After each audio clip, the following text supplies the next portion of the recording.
அனைத்து நண்பர்களுக்கும் வணக்கம். உங்கள் ஆஸ்ட்ரோ பழனிசுவாமிகள் பேசுகிறேன். இந்த காணொளியில மிதுனம் ராசிக்கு 2025 எப்படி இருக்கும், தேடும் வாழ்க்கை கிடைக்குமா என்பதை பற்றி தான் இந்த பதிவில் டீட்டெயிலா பார்க்க போறோம். அதற்கு முன்பு என்னுடைய அட்வான்ஸ்டு புத்தாண்டு வாழ்த்துக்களை அனைவருக்கும், அனைத்து நண்பர்களுக்கும், சப்ஸ்கிரைபர்ஸ், வியூவர்ஸ், மெம்பர்ஸ், கிளைண்ட்ஸ் அனைவருக்குமே தெரிவித்துக் கொள்கிறேன். எல்லாம் உள்ள இறைவனின் அருளால் நம்ம நல்லா இருப்போம். இப்போ இந்த மிதுன ராசியை பொறுத்தவரையிலும் இந்த மிருகசீரிச நட்சத்திரத்தில் பிறந்தவங்களுக்கு திருமண வாழ்க்கையில நிறைய பிரச்சனைகள் தான் கடந்த வருடமாவே 2024ல. இந்த திருமண வாழ்க்கை பிரச்சனை தீர்ந்து ஒரு நல்ல வாழ்க்கை கிடைக்குமா, மகிழ்ச்சியாக இருக்க முடியுமா? திருவாதிரை நட்சத்திரத்தில் பிறந்தவங்களுக்கும் மேக்சிமம் பார்த்தீங்கன்னா கடனுடைய அழுத்தம், மேரேஜ் லைஃப்ல கொஞ்சம் பிரச்சனை, வேலை விஷயமா கூட கொஞ்சம் ஹார்ட் ஒர்க் பண்ணி அதுக்கான ரெகக்னிஷன் கிடைக்காத ஒரு சூழ்நிலை. இப்படிதான் திருவாதிரை நட்சத்திரத்தில் பிறந்தவங்களுக்கும் இந்த கடன் பிரச்சனை, போராட்டங்கள்லாம் முடிவுக்கு வருமா இந்த 2025லயாவது? அதே போலதான் புனர்பூச நட்சத்திரத்தில் பிறந்தவர்களுக்கு பிள்ளைகளால மகிழ்ச்சியற்ற சூழ்நிலை அல்லது மன வருத்தங்கள், அவங்களுக்கு எக்ஸ்பென்சஸ். மேலும் இந்த புனர்பூச நட்சத்திரத்தில் பிறந்தவங்களுக்குமே சில பேருக்குலாம் கணவன் மனைவிக்குள் கருத்து வேறுபாடுகளா இருந்துட்டு இருக்கும். அதுவும் இந்த லாஸ்ட் இந்த 2024 ஏப்ரல்ல இருந்து பாத்தீங்கன்னாக்க கொஞ்சம் மிஸ் அண்டர்ஸ்டாண்டிங் இருக்கும். சில பேர் பிரிந்து கூட இருக்கக்கூடிய சூழ்நிலை புனர்பூச நட்சத்திரத்தில் பிறந்தவங்களுக்குமே இருந்துகிட்டு இருக்கு. இதெல்லாம் 2025ல மாறிடுமா, தேடும் வாழ்க்கை கிடைச்சிடுமா அப்படின்ற விஷயத்தை தான் நம்ம பார்க்க போறோம். இப்போ பாத்தீங்கன்னாக்க இந்த சனியை பொறுத்தவரையிலும் 2025 மார்ச் 29 உங்க ராசிக்கு 10ஆம் இடத்துக்கு வந்துடும். இந்த ராகுவை பொறுத்தவரையிலும் மே 18 உங்க ராசிக்கு 9ஆம் பாவகத்திலையும் 3ஆம் இடத்துல கேதுவும் இருக்கும். குரு உங்க ராசிலேயே வரப்போகுது அடுத்த வருஷம் மே மாசத்துல இருந்து. இதெல்லாம் வச்சுதான் நம்ம இந்த 2025 எப்படி இருக்குன்றத ஒரு பொது பலனா சொல்ல போறோம். இப்போ மேக்சிமம் பாத்தீங்கன்னாக்க அப் டு மார்ச் முடிகிற வரலும் பெருசா மாற்றம் வருமா அப்படின்னா கண்டிப்பா இல்லை. ஹார்ட் ஒர்க் பண்ணுவீங்க, மாற்றங்கள் இல்லாம அப்படியே தான் கிராஜுவலா போயிட்டு இருக்கும். உங்களுடைய முயற்சிகள்ல கடுமையாக ஒர்க் பண்ணி அந்த முயற்சி தடையை நீக்கிட்டு தான் நீங்க போற மாதிரி இருக்கும். நிறைய முயற்சி தடைகள் வரும், லாஸ்ட் மினிட்ல தான் சக்சஸ் ஆகும். இந்த மார்ச் வரலும் எல்லா விஷயத்திலுமே கொஞ்சம் கிராஜுவலா தான் இருக்கும், பெரிய இம்ப்ரூவ்மெண்ட் இல்லை. அதற்கு பிறகு சனி பெயர்ச்சிக்கு அப்புறம் ஒரு இம்ப்ரூவ்மெண்ட் உண்டு. அது எப்படின்னாக்க பிசினஸ் பண்ணக்கூடியவர்களுக்கு புதிய திட்டங்களை கையில் எடுப்பீங்க, புதிய தொழில் ஆரம்பிக்கலான்ற எண்ணம் வரும். அதே போல சில பேருக்குலாம் வேலை வாய்ப்பில் இருப்பவர்களுக்கு வேலை வாய்ப்பு புதிதாக கிடைக்கும். வேலை தேடிட்டு இருக்கிறீங்க, இன்னி வரலும் வேலை இல்லை, வேலை விட்டுட்டா அப்படின்றவங்களுக்கு மார்ச் மாசத்துக்கு மேல ஏப்ரல்ல இருந்து வேலை வாய்ப்பு கிடைக்கிறதுக்கு வாய்ப்பு உண்டு. அதே போலதான் உங்களுக்கு இந்த காலகட்டத்துல புதிய தொழிலால ஆதாயங்களும் வரும். ஹார்ட் ஒர்க் பண்ற மாதிரி இருக்கும். வேலை கிடைச்சு நீங்க போனாலையும் அல்லது இருக்கிற வேலையிலேயே இருந்தாலும் உங்களுக்கு ஒர்க் ப்ரெஷர் இருக்கும். கூடுதல் பொறுப்புகள் உங்களுக்கு தேடி வரும். வேலை பார்க்கக்கூடிய இடத்துல பதவி உயர்வோ அல்லது ஊதிய உயர்வோ கிடைக்கும். ஆனா ஒர்க் ப்ரெஷரோட தான் வேலை பார்க்குற மாதிரி இருக்கும். கடுமையா ஒர்க் பண்ணணும், ஹெல்த் கூட கொஞ்சம் பார்த்துக்கணும், ஹெல்த் விஷயத்துல கூட கொஞ்சம் கவனம் செலுத்திக்கணும். ஏன்னா 10ல இருக்கக்கூடிய சனி 4ஆம் இடத்தை பார்க்கும். மேலும் ஜென்ம குரு வேற அடுத்த வருஷத்தில் பொறுத்தவரையிலும் மே மாசத்துல இருந்து. அப்போ மிருகசீரிச நட்சத்திரத்தில் இருப்பவர்களுக்கும் சரி, திருவாதிரையில பிறந்தவங்களுக்குமே உடல்நலத்துல தொந்தரவுகள், பிரச்சனைகள்லாம் நிறையவே இருக்கும். புனர்பூச நட்சத்திரத்தில் பிறந்தவங்களுக்கு அந்த வருடத்தின் இறுதியில தான் கொஞ்சம் ஹெல்த் இஷ்யூஸ்லாம் வரும், முதல்லயே வந்துடாது. இதுல மிருகசீரிச நட்சத்திரத்தில் பிறந்தவங்க கொஞ்சம் வருடத்தின் தொடக்கத்துல கொஞ்சம் உடல்நல விஷயத்துல கவனம் செலுத்திக்கணும். அதே போல இந்த 10ல இருக்கக்கூடிய சனி பாத்தீங்கன்னாக்க சில பேர்ல சொந்த தொழில் செய்யக்கூடிய எண்ணத்தையும் ஏற்படுத்தும். வேலை இல்லை, சரி ஓனா பிசினஸ் பண்ணலாம் அப்படின்ற எண்ணத்தை உங்களுக்கு ஏற்படுத்தும். பிசினஸும் ஆரம்பிக்கக்கூடிய சூழ்நிலை வரும். ஆனாலும் நீங்க கூட்டு தொழில் போகக்கூடாது, கூட்டாளிகளால உங்களுக்கு பாதிப்பு உண்டு. தனிப்பட்ட முறையில நீங்க பிசினஸ் பண்ணலாம், ஆனா அதற்கு முன்னாடி உங்க ஜாதகத்தையும் செக் பண்ணிட்டு பண்றது நல்லது.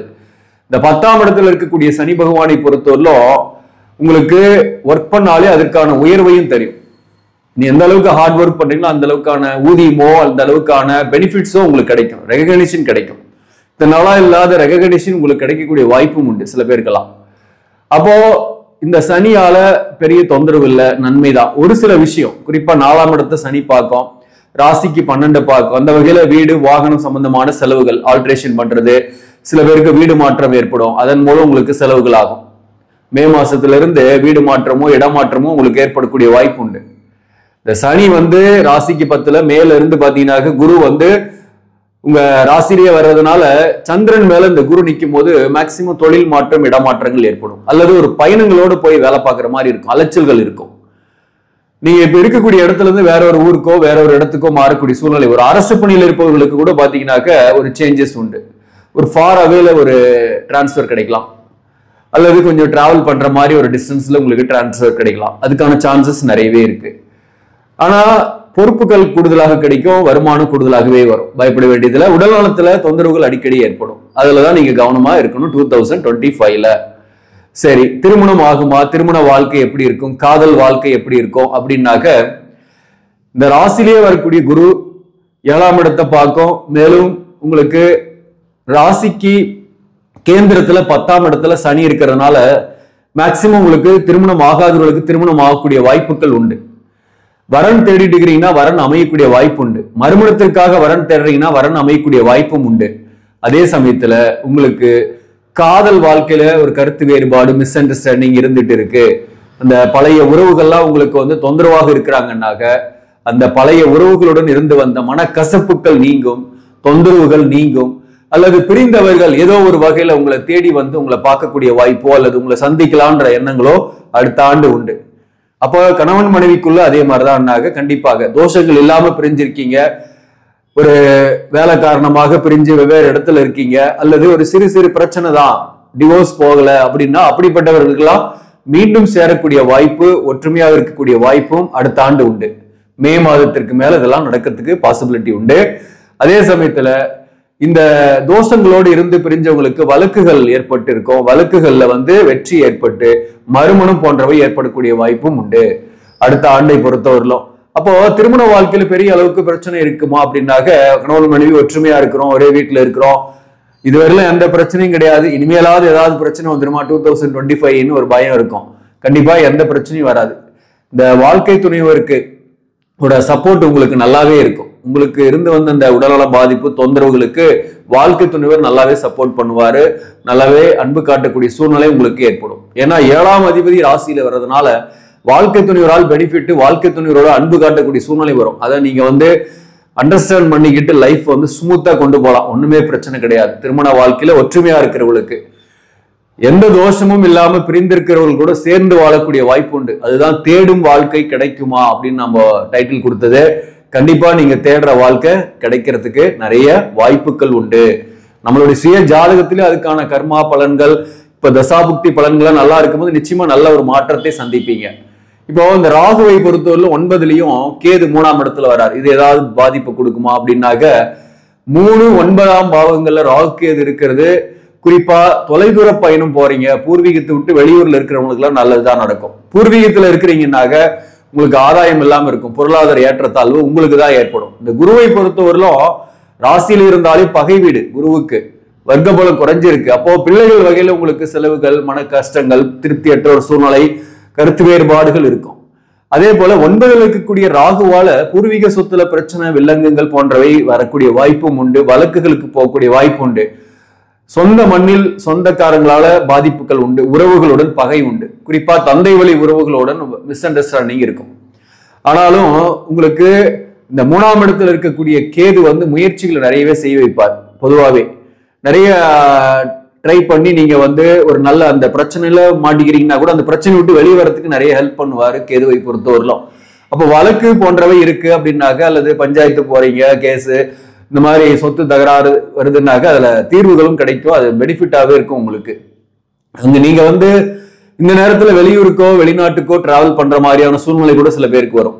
முக்கியமா வேலை தேடுறவங்களுக்கு அதுக்கான சூழ்நிலை இருக்கு. அப்படிப்பட்டவர்கள் வெளியூர்ல போயிருக்கிறீங்கன்னா உங்களுக்கு அந்நியர்களால் ஆதாயம் உண்டு. புதிய நபர்கள் உதவுவார்கள், மாற்று மதத்தினர் ஹெல்ப் பண்ணுவாங்க. இதெல்லாம் உங்களுக்கு பாசிட்டிவ். ஆனா சொந்த பந்தங்களால உங்களுக்கு மன வருத்தங்களே இந்த காலகட்டத்தில் இருக்கும் 2025 பொறுத்தவரையிலும். அதுவும் குறிப்பா தந்தை வழி உறவுகளால தந்தைக்கு ஹெல்த் இஷ்யூஸ் வந்து போகலாம். தந்தையின் உடல்நிலையில் கவனம் செலுத்திக்கணும். ஆனா தந்தையால் ஆதாயம் உண்டு, ஆதரவு உண்டு. பட் தந்தைக்கு உடல்நல பாதிப்பு வரக்கூடிய வாய்ப்பும் உண்டு. அதே போல தாயாரின் உடல்நிலையிலும் கவனம் செலுத்திக்கணும். 10ஆம் இடத்துல இருக்கக்கூடிய சனி 4ஆம் பாவகத்தை பார்க்கறதுனால தாயார் வகையில உங்கள் உடல்நிலையில் கவனம் செலுத்தி கொள்ள வேண்டும். இந்த சனி 12ஆம் பாவகத்தையும் பார்க்கும். அப்போ சற்று விரயங்களும் ஆகும். அது வீடு சொத்து சம்பந்தமான விரயங்கள், மாத்துறதா இருந்தா மாத்திங்க, அல்லது வீடு வாங்கக்கூடிய வாய்ப்பு கூட சில பேருக்கு வரும். வீடு வாங்குறதா இருந்தா கூட வாங்கிங்க. அது உங்களுக்கு இந்த மாதிரி சுப விரயம் பண்ணும்போது அசுப விரயங்கள்லாம் குறைஞ்சு போயிடும். ஆனா தொழிலை பொறுத்தவரையிலும் நல்லாவே இருக்கும். ஏன்னா குருவும் சனியும் சேர்ந்து 7ஆம் இடத்தை பாக்குறாரு. கூட்டு தொழில் செய்யக்கூடியவர்களுக்கு தான் கொஞ்சம் பிரச்சனை.